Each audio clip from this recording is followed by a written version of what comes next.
first type of your network is called as your undirected edge. Okay, so undirected matlab there is no direction.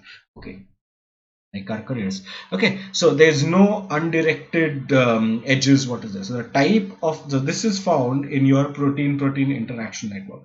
There is no direction, there is no flow. Okay, so the evidence between, so if you look at this entire network, okay, your A, B, C, D, E, F, all of these, they follow, and they are all connected to each other and they all have a relationship, but it's an undirected. This is your first type. Okay, your second type or your second type of network edge would be, you can guess, अगर पहला type undirected है तो दूसरा type होगा directed.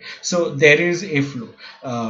I don't need to again give you an example for this thing, or this is your metabolic pathway. So or your gene regulation network. So if you can see your A, there's a flow to it. So the flow is from A to B, then B it goes to C, then C to D, E, F. Okay, otherwise your B can directly jump to D, depends on how the metabolite is, or you can have an end product of F and G in these cases. So there is a flow, there is a direction to it. Okay, undirected, no direction, no flow. Directed, there is a flow or there is a direction to it.